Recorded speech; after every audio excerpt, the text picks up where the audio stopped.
and gentlemen, it's my great privilege to present one of the country's finest classical pianists. Barnsley's answer to Andre Previn. Mr. Les Dawson.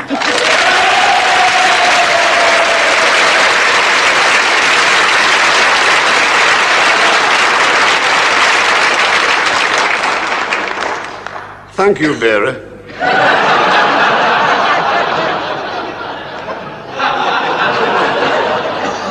Instead of my usual composition on a symphonic vein, I should like to play Songs of Yesteryear. If you feel like joining in, do so, but it's third-party fire and risk.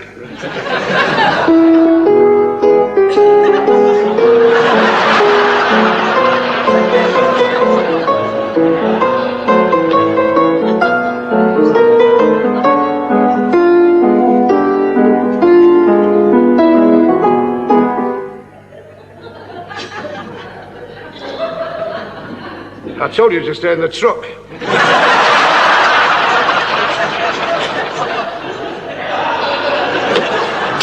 Your fan club just arrived. They parked the tandem. That's what I love about your show. You're a laugh an hour, Shirley. That's one more than you, pal.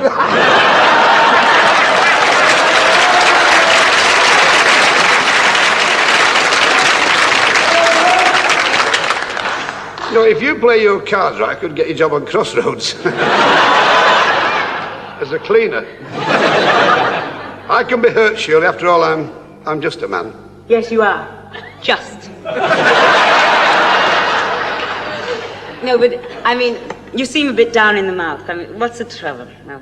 Well, I'm glad you noticed that I'm not my usually ebullient self. I never slept a wink last night, Shirley. I kept getting this hideous recurrent nightmare that the mother-in-law was chasing me with a crocodile on a lead down the banks of the Nile. I was wearing nothing but a pith helmet and Gannick spats. I could smell the hot, rancid breath on the back of my neck. I could hear those great jaws snapping in anger. I could almost see those great yellow eyes full of primeval hatred devouring me.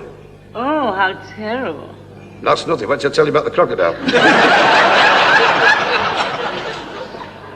I couldn't take much more. I went to see the doctor. I walked into his surgery. I said, "Can you help me out?" He said, "Yes, miss. Where did you come in?"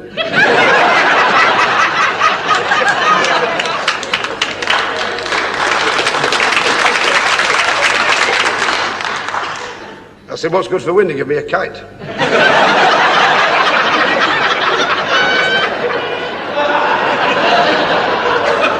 You see, the trouble is, he's very old-fashioned. When he gives you an injection, you have to bite on a bullet.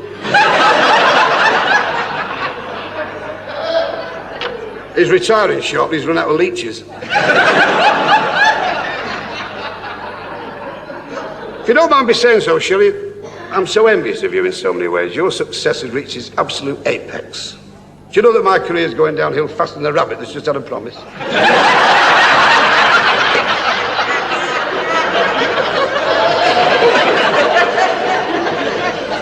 Nothing's gone right for me. I'm so unlucky. I bought some bananas last week when I peeled them, they were empty.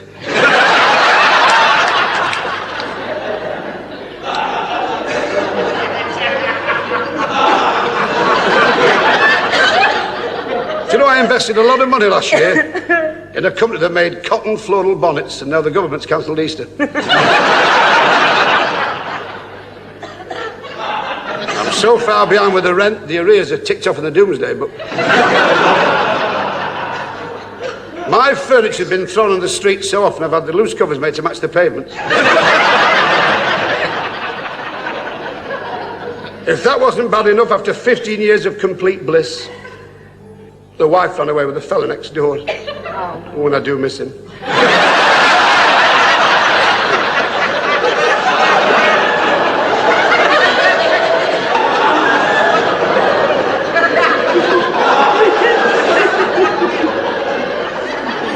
you know, I've reached the stage, Shirley, where I can't concentrate on anything. I can't even look at the contract for this show. It brings tears to my eyes. I can't concentrate. I just sit there and I just daydream all the time that I'm playing cricket for England in Australia. Have you tried thinking about girls? What, miss me turn to bat?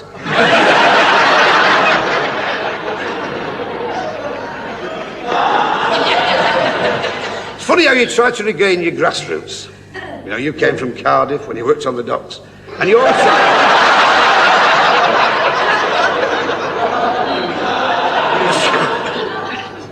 You try to refine those vital years. Where did you go wrong? I went to see my parents the other week. It was the neighbourhood I used to play as a kid. Grimy warehouses, severing the skyline with dissipated profiles. Narrow, suck-bearded tenements gazing eyeless onto litter-pitted streets. Nuns going round in twos, mugging everybody. And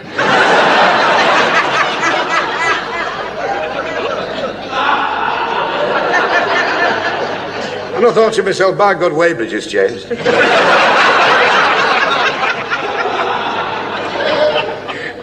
And through a vandalised glass-stained window of this ill-kempt chapel, I saw my father kneeling at the altar. Can you imagine my emotions? More mixed than old brand. And he looked so forlorn. He was just knelt there. He was recrumbing his begging bowl. He had his hand in the vicar's pocket. Right. I put my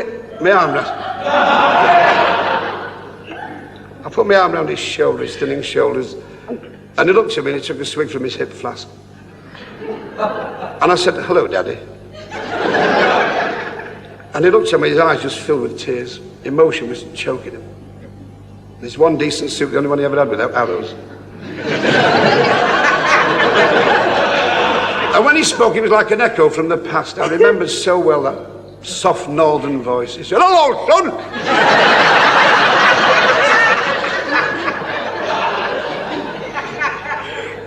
I said, what are you doing here of all places? He was never a religious man, you know. He was an atheist for years, but he was getting no holidays.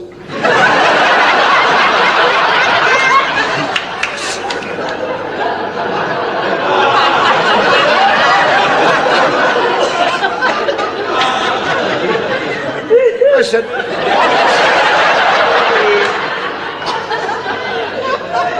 Oh, I must cheer up.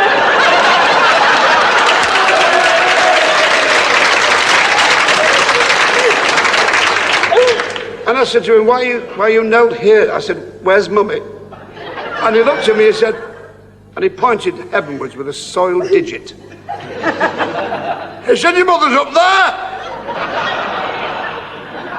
I said, you mean that Mummy's passed over? And he said, no, she's on the roof knocking the lead off.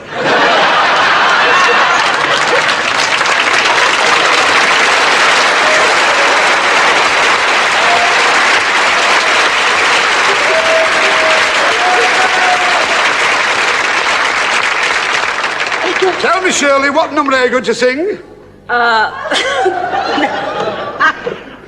Well, Yellowbird.